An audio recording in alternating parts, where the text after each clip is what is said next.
che vuol dire mettere assieme una decina di ospedali, mettere assieme 5 distretti, mettere assieme tutti i servizi che vi sono nel territorio, una situazione con tra occupati diretti, indiretti, servizi in appalto e via di seguito, qualcosa come 18.000 persone.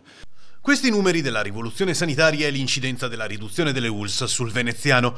La CGIL lancia l'allarme e chiede alla Regione di rivedere il progetto della cosiddetta azienda zero. In questo modo perdiamo ulteriormente la possibilità di incidere sui cosiddetti servizi intermedi, sul cosiddetto territorio.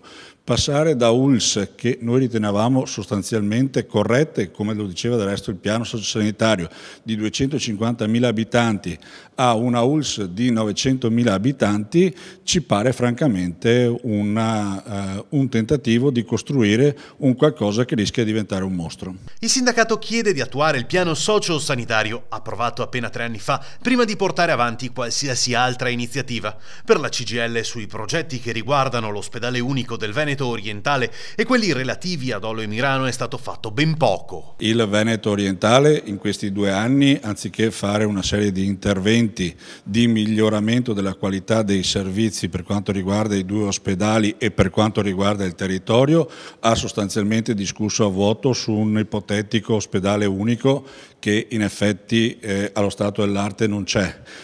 Sulla Riviera del Brenta e il Miranese ugualmente ci sono state discussioni a non finire rispetto al ruolo dei 2 ospedali di Mirano e Dolo.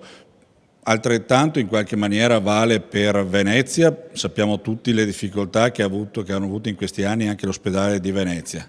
Il problema vero è che se si arriverà a questa unica azienda bisognerà rivedere l'intera programmazione, perché a quel punto gli ospedali dovranno anche configurarsi in maniera completamente diversa.